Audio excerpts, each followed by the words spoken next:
wasallam, "Ad-du'a huwal ibadah." Doa itu sebenarnya inti daripada ibadah. Sebagian ulama mengatakan, kalau diitlakkan doa, maka berarti semua aktivitas ibadah masuk di dalamnya. Makanya contoh misal, definisi daripada sholat, secara etimologi adalah doa. Karena memang isinya doa. Pada saat sedang puasa kita disuruh perbanyak doa, bahkan dijanjikan mustajab doa. Kita melakukan aktivitas apa saja, keluar rumah, masuk rumah, mau makan, habis makan, mau keluar masuk kamar mandi, keluar kamar mandi. Mengenakan pakaian, membuka pakaian, apa saja ada doanya. Dan doa dijadikan senjata bagi orang-orang beriman oleh Sang Pencipta Allah. Sebagaimana sabda Nabi SAW, "Ad-du'a silahul mu'min." Doa adalah senjatanya orang-orang beriman. Hadis ini masih diperselisihkan para ulama, tetapi memang dijadikan sebagai gambaran oleh para ulama yang lainnya tentang masalah bab doa, karena dia hanya dukungan. Dia bukan menjadi sebuah intisari daripada bahasan itu. Artinya orang mukmin bisa berdoa kepada Allah sehingga menjadi senjata bagi dia untuk menolongnya dalam segala masalah yang sedang dihadapi. Kita dianjurkan teman-teman sekalian agar selalu doa, dan doa adalah munajat atau curhat, menyampaikan hajat kepada Sang Pencipta, dan tidak boleh lepas. Saya sudah sering ulangi dan saya ulangi lagi sekarang. Doa ini jadikan sebagai rutinitas kita. Dan tidak ada aktivitas kecuali diikuti dengan doa. Sampai pada tingkat antum mau masuk ke satu tempat, mall, mau beli baju, minta sama Allah parkiran. Minta sama Allah dimudahkan, maksud saya. Ya Allah mudahin saya dapat parkiran ini. Ya Allah mudahin saya membeli baju itu. Ya Allah mudahin saya masuk ke restoran untuk makan makanan itu. Ya Allah mudahin untuk saya bertemu sama orang ini. Ya Allah mudahin usaha saya ini. Ya Allah mudahin kuliah saya ini. Ya Allah mudahin pernikahan saya ini. Dan seterusnya. Diikuti dengan doa. Dan doa itu kata ulama adalah ibadah. Dalam arti kata, kita sudah melihat hasilnya atau tidak melihat hasilnya, tetap dicatat pahala oleh Allah Subhanahu wa ta'ala. Kalau masih ingat sebuah athar yang saya sebutkan, orang-orang yang rutin berdoa di dunia selalu menyampaikan hajat-hajatnya kepada Allah Subhanahu wa ta'ala. Dia lihat hasilnya atau tidak lihat hasilnya. Maka orang-orang seperti ini yang belum melihat hasil dari doanya, seakan-akan bagi dia mungkin belum diijabah, maka dalam sebuah riwayat dikatakan akan datang orang-orang seperti ini hari kiamat diberikan pahala bergunung-gunung. Lalu mereka kaget, pahala dari mana ini? Bertanya pada para malaikat. Lalu para malaikat berkata, ini adalah pahala doa-doa kalian yang belum kalian dapatkan jawabannya di dunia.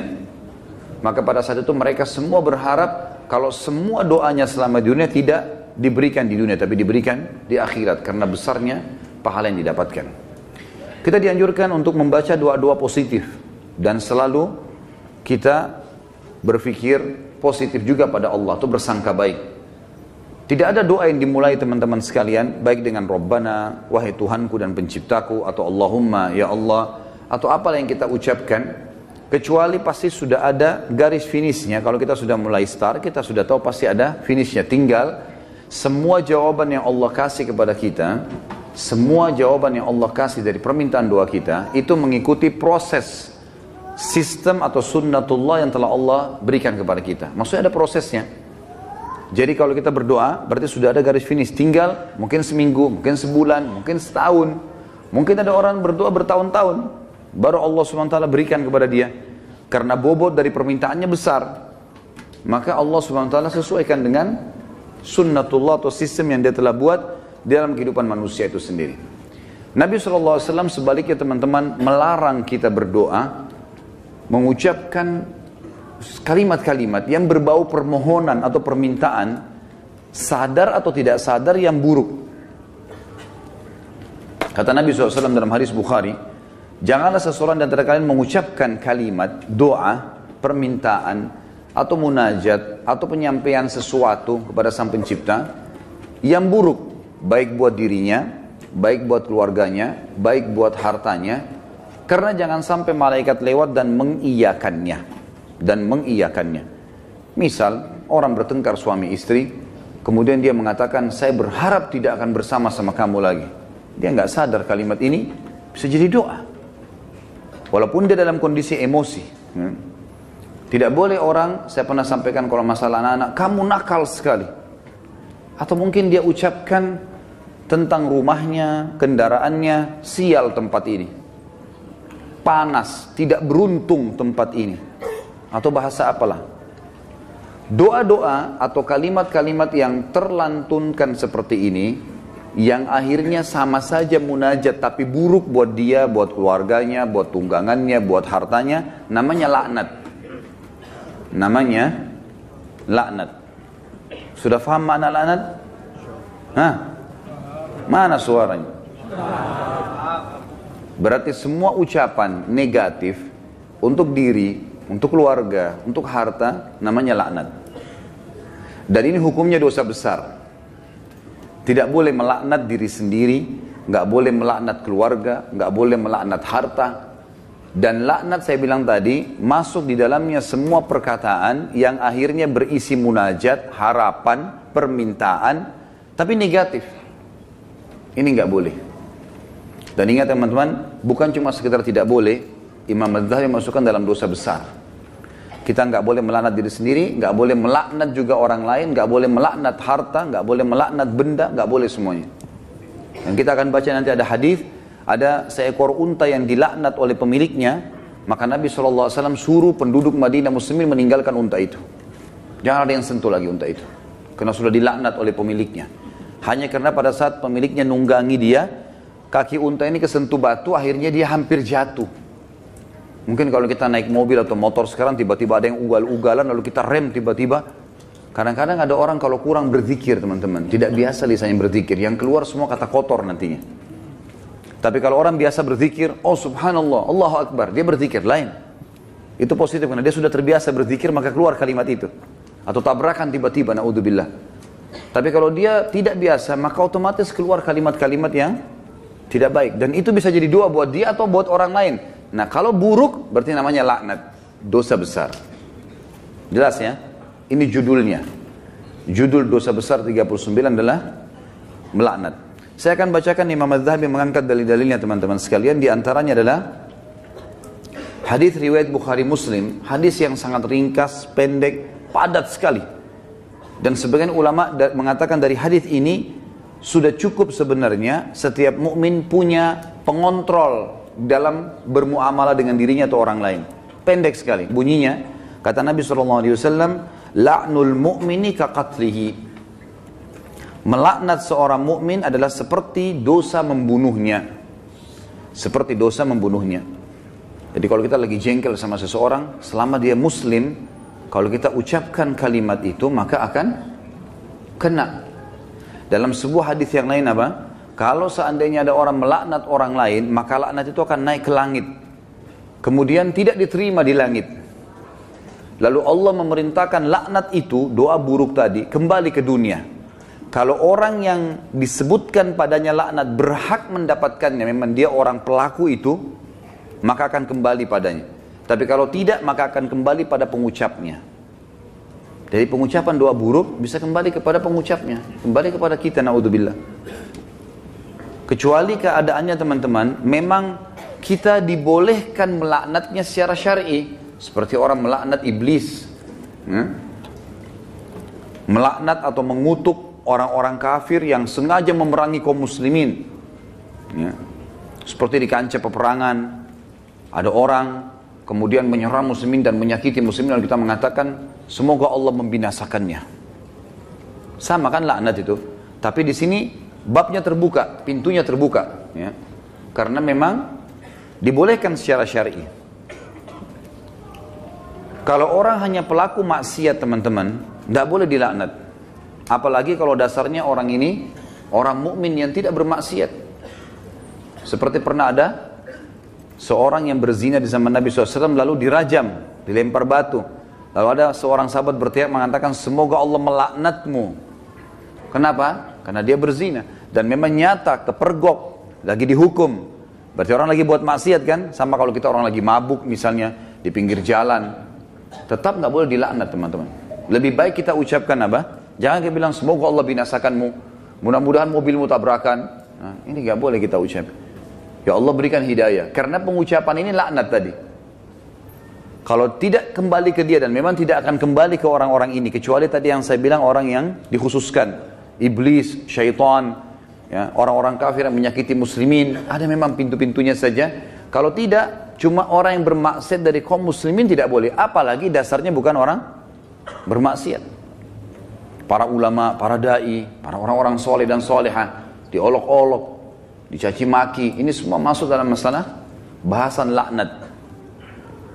Melaknat orang mukmin maka lebih berat atau bahkan sama dengan membunuhnya. Kita tahu membunuh dosa besar.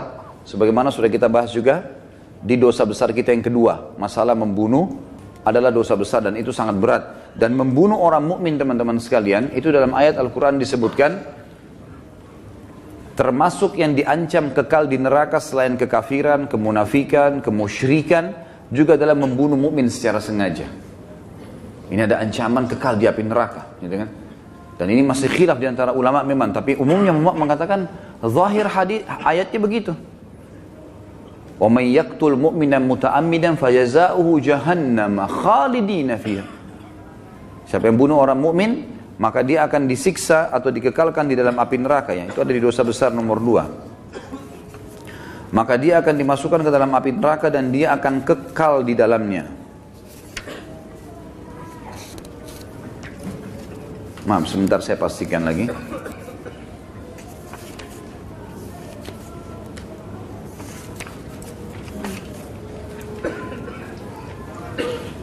Iya. Ayatnya dalam surah An-Nisa ayat 93, A'udzubillahi minasyaitonir rajim, wa may yaqtul mu'mina muta'ammidan fajazaohu jahannamu khalidan fiha wa ghadiballahu 'alaihi wa la'anahu wa 'adda lahu 'adzaban 'azima. Dan saya beristighfar tadi karena saya salah dalam membaca ayat, tapi ini ayat yang benar, An-Nisa 93, yang artinya barang siapa yang membunuh seorang mukmin dengan sengaja, maka balasannya neraka jahanam dan dia kekal di dalamnya. Dan Allah murka kepadanya dan melaknatnya serta menyediakan azab yang besar baginya. Ya. Sementara melaknat orang mukmin sama dengan membunuhnya. Hadis yang kedua, tadi hadis Bukhari Muslim, hadis yang kedua riwayat Imam Bukhari dan juga Imam Muslim menyebutkannya. Kata baginda Nabi SAW, sibabul muslimi fusuqun wa qitaluhu kufur. Mencaci maki seorang muslim adalah suatu kefasikan dan membunuhnya adalah suatu kekafiran. Di sini kalimat mencaci maki seorang muslim adalah sebuah kefasikan, maksudnya adalah caci maki masuk dalam laknat. Caci maki masuk dalam laknat. Misal seseorang punya pegawai, lalu dia mengatakan kamu bodoh. Kalimat bodoh ini, walaupun dia lagi salah, bukan itu sama doa buruk kan, laknat. Maka bisa kembali ke dia, bisa kembali ke dia, tapi pengucapnya walaupun orang itu layak mendapatkan kalimat bodoh, kembali ke dia kalimat itu, tapi laknat ini bisa kembali menjadi dosa besar bagi pengucapnya. Dan lebih baik jangan diucapkan. Lebih baik jangan diucapkan. Beda kalau kita menghardik perilaku. Misal gini, ada orang melakukan perbuatan yang ngawur dia melakukan perbuatan yang orang tidak lakukan. Misal mobil lagi sangat kencang, kemudian dia tiba-tiba berjalan di tengah jalan, seperti menunjukkan sebuah atraksi atau kehebatan gitu kan. Lalu kita mengatakan perilakunya orang ini gila. Perilaku, perbuatannya itu berbeda. Yang dimaksud dalam sini adalah masuk kepada individunya. Karena perilakunya memang betul salah, gitu kan? Perilakunya salah. Kalau kamu terus melakukan perbuatan ini, seorang guru bilang sama muridnya, kamu bisa menjadi orang bodoh. Gak masuk dalam laknat itu. Karena yang sedang dibahas apanya? Perilakunya. Perilaku beda, gitu kan? Kalau kamu terus saja seperti ini, telat datang di kantor, tidak mengerjakan pekerjaan, kamu tidak akan berprestasi. Kata-kata tidak berprestasi, buruk atau tidak? Buruk. Masuk semua dalam globalnya makna laknat, tapi tidak masuk di sini karena dia sedang menilai perbuatan memang yang sedang salah. Beda, gitu kan? Seseorang membersihkan rumah atau masjid masih kotor. Ini kenapa dibiarkan kotor? Kalau begini nanti orang akan menilai kamu buruk. Menilai perbuatanmu buruk. Bukan laknat itu. Jelas ya? Jadi yang kita maksud di sini adalah individunya. Mencaci maki di sini masuk di dalamnya adalah kefasikan dan membunuhnya adalah sebuah kekafiran. Kemudian dalam hadis Muslim dari Rasulullah SAW bahwasanya beliau bersabda di dalam hadis yang diriwayatkan Imam Muslim juga, la yakunu la'anu syufa'a wala syuhada yaumal qiyamah. Orang-orang yang gemar melaknat, lidahnya suka mengucapkan kata-kata buruk. Termasuk teman-teman ya, saya sering dengar orang bercanda sama temannya, ucapkan nama binatang. Ya. panggil nama binatang, panggil kata-kata buruk, ya. Kadang-kadang kalau ditanya, apa itu? Oh itu artinya ini, oh itu arti buruk semua. Walaupun dia cuma bercanda sama temannya. Di sini dikatakan orang yang suka melaknat, lisannya suka diucapkan kata-kata negatif begini, untuk dirinya, untuk orang lain, untuk kendaraan, untuk tunggangan, harta dan seterusnya, tidak akan bisa memberi syafaat. Dan syafaat adalah pertolongan. Saya pernah tekankan teman-teman, syafaat itu akan didapatkan bagi kalau manusia biasa kayak kita, kalau timbangan amal kita sudah lolos. Kalau kita sudah ditimbang amal baik, amal buruk, lalu amal baik kita lebih banyak, maka kita akan bisa memberikan syafaat orang lain. Sebagian ulama mengatakan, sesuai dengan kadar lebihnya, pahalanya dia. Misal pahalanya 10.000, dosanya 100. Maka lebihnya, selisihnya dia bisa membantu orang sejumlah itu. Tapi bukan diambil pahala dia, cuman kadarnya saja. Ini ulama ambil daripada hadis Nabi SAW yang berbunyi, sesungguhnya akan ada dari umatku yang bisa memberikan syafaat sejumlah suku Mudar. Suku Mudar adalah suku Arab yang sangat banyak jumlahnya, gitu kan. Ada orang kena banyak sekali amal solehnya, dosanya sedikit, dia lolos, kemudian dia bisa memberikan pertolongan sampai satu suku, gitu kan. Lalu lanjutan hadis kata Nabi SAW, dan ada juga di antara umatku yang akan saking besarnya dosa yang dia lakukan, yang akan membesar di neraka sampai dia sendiri menjadi salah satu sudut neraka itu. Tapi saksi bahasan kita potongan pertamanya. Orang yang suka melaknat teman-teman tidak boleh memberi syafaat. Sebagian ulama mengatakan syafaat di sini masuk dunia dan akhirat. Artinya kalau ada orang mau merekomendasikan orang lain, tidak layak dia bisa memberikan rekomendasi kalau dia sendiri suka melaknat, suka menghardik, suka mencaci maki, suka menyalahkan, ya, mendoakan yang buruk. Dan juga dia tidak akan menjadi saksi untuk umat-umat yang lain yang disampaikan risalah pada mereka pada hari kiamat. Karena nanti kita akan menjadi saksi hari kiamat. Nanti dalam sebuah hadis dikatakan Nuh alaihissalam didatangkan oleh Allah di mahsyar bersama dengan kaumnya. Lalu Allah tanya, hai Nuh, kau sudah sampaikan belum apa yang saya perintahkan? Kata Nuh, sudah ya Allah. Tanya kaumnya, apakah Nuh sudah dakwakan kalian? Enggak pernah Nuh datang kepada kami. Lalu kata Allah SWT kepada Nuh, siapa saksimu Nuh? Dia bilang Muhammad dan ke umatnya. Dipanggillah Nabi Muhammad SAW dengan kita semua memberikan syafaat. Ya, kita memberikan kesaksian, bahwasanya betul Nabi Nuh sudah menyampaikan dan kami terima dalam Al-Quran dari surah Nuh engkau turunkan ya Allah. Jumlahnya sekian ayat, lalu ayat-ayatnya ditilawakan sehingga kaum Nuh tidak bisa membantah. Karena apa yang mereka lakukan Allah sudah sampaikan dalam Al-Quran. Nah, orang yang suka melaknat tidak bisa ikut-ikutan memberikan kesaksian. Tentu ini sebuah kebanggaan pada hari kiamat ya. Karena kita bisa jelas, oh ini umat Muhammad, umat yang terbaik. Karena kita umat terbaik. Sebagaimana sabda Nabi SAW dalam sebuah hadis yang sahih yang lain. Tidak ada satupun umat sebelum kalian kecuali berharap menjadi kalian. Gitu kan? Karena besarnya fadilah kita sebagai umat Nabi Muhammad SAW. Nabi SAW juga mengingatkan agar setiap muslim tidak boleh memilih teman yang suka melaknat. Atau lisannya suka mengucapkan kata-kata yang tidak baik. Nah, itu disebutkan di dalam riwayat Imam Muslim. Kata Nabi SAW, la yanbaghi li sadiqin an yakuna la'anan. Tidaklah patut bagi seorang teman menjadi seorang tukang laknat atau suka melaknat. Kita sudah tahu kalau kita ketemu kemudian dia suka mencaci maki atau ucapkan kalimat buruk buat dirinya kah, buat orang lain kah, gitu kan? Itu semua buruk. Ya, ini buruk teman-teman sekalian. Sama dengan yang saya lihat orang sering sebut di Jakarta lata, sembarangan ucap-ucapan. Dan ini saya, Allahu a'lam, saya pribadi melihat, mungkin saya salah ya, tapi saya melihat ini mungkin karena dibiasakan saja. Dianggap bahan bercandaan awalnya, lama-lama jadi kebiasaan dia. Lama-lama, karena ini kalau kita tanyakan di teman-teman medis mungkin tidak ada penyebabnya ini. Bukan orang yang gila. Jadi dia cuma karena menganggap lucu, dia anggap juga orang-orang anggap dia jadi lucu, jadi mengucapkan kata-kata yang tidak baik. Ini juga masuk. Kalimat-kalimat buruknya bisa jadi laknat karena orang yang tidak dihitung, tidak dihisab oleh Allah, hanya anak kecil sebelum balik, orang gila sampai sadar, gitu kan? Dan juga orang tidur sampai dia bangun. Selain daripada ini akan dihisab oleh Allah Subhanahu wa taala. Orang mukmin secara umum yang dihasankan hadisnya oleh Imam Tirmidzi, dilarang juga menjadi orang yang suka melaknat, menyalah-nyalahkan, berkata-kata buruk, menyakiti orang lain. Sebagaimana sabda beliau sallallahu alaihi wasallam, laisal mu'minu bit-ta'an walal la'an walal fahish walal badhi. Bukanlah seorang mukmin yang sejati Orang yang suka mencelah, yang gemar melaknat, yang suka berbuat keji, dan suka berkata kotor atau menyakiti orang lain. Itu orang mukmin tidak usah. Bahkan saya sudah pernah ajarkan teman-teman, kalau kita diajak ribut, diajak bertengkar, wa idza khatabahumul jahiluna qalu salama. Kamu begini, kamu begitu. Sudahlah, tinggalkan saja. Enggak usah ikut-ikutan. Karena dua orang yang bertengkar, dua-duanya jadi jelek mukanya. Kenapa antum mau ikut-ikutan jadi jelek seperti dia? Karena kita manusia, ada emosi.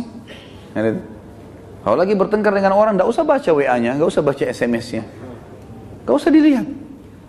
Baca Al-Quran, berzikir kepada Allah, doain supaya dapat hidayah. Belum lihat, mungkin dia marah, semoga Allah kasih hidayah, selesai. Insya Allah Allah kasih kebaikan itu, nanti Allah perbaiki. Gitu. Daripada ikut-ikutan. Karena dia buruk, kita buruk. Dia melaknat, kita bisa melaknat. Dua-duanya hanya kena keburukan. Dan kata Nabi SAW, kalau dua orang sedang bertengkar, maka laknat Allah turun kepada yang memulainya. Siapa yang memulai pertengkaran, dia yang dilaknat sama Allah. Jadi kalau laknat dari Allah melalui malaikat adalah diangkat berkah hidupnya. Kalau laknat kita, manusia kita mengucapkan, berarti kita berharap keburukan buat diri kita atau orang lain. Kalau dari malaikat, dari Allah itu diangkat berkah hidupnya. Kalau dua orang bertengkar, maka laknat Allah turun kepada orang yang memulainya. Dan yang tidak membalasnya terus didoakan malaikat agar dapat rahmat dan pengampunan. Sampai dia membalasnya. Kalau dia sudah balas, dua-dua kena laknat. Jadi tinggalkan saja. Kamu begini, kamu begitu ya, ngomong aja. Kita jalan saja. Dia yang ngomong. Tulis SMS sampai 1000, tidak usah baca. Tidak usah baca. Kita baca, wah dia begini, balas lagi, habis umur gitu. Untuk apa? Kita kalau balas SMS, balas WA begitu bertengkar itu sudah bisa satu surah Al-Quran dibaca. Satu huruf 10 pahala. Benar nggak? Amalin ya. Jangan cuma bener-bener tapi. Contoh realita lapangan, banyak orang begitu. Jadi jangan buang-buang waktu, nggak ada gunanya. Orang mukmin itu tidak suka mencela, memang tidak gemar, dia tidak mau. Nggak usah ribut-ributan. Kita jelaskan pada saat perlu. Kalau ada pun orang teman-teman, ada dosa besar nanti yang kita bahas, masalah tidak boleh berdebat. Kalau hal-hal yang kita anggap perlu berdebat, menjelaskan argumentasi dan ada manfaat, sampaikan. Nggak ada manfaat, nggak usah. Kalau diajak dialog, kemudian kita nanti jelaskan juga sama saja, nggak ada perubahan dan kita tahu ini sebenarnya salah, untuk apa kita berdebat? Nggak ada gunanya kan? Nggak ada gunanya. Pernah salah satu ulama di Madinah didatangi oleh seorang syekh Syiah dari Iran di musim haji, waktu kami masih mahasiswa di sana, diajak berdialog, kami mau berdialog. Syekhnya angkat Quran, kemudian dia bilang di depan mahasiswa, saya mau berdebat dengan anda, tapi percaya nggak dengan ini?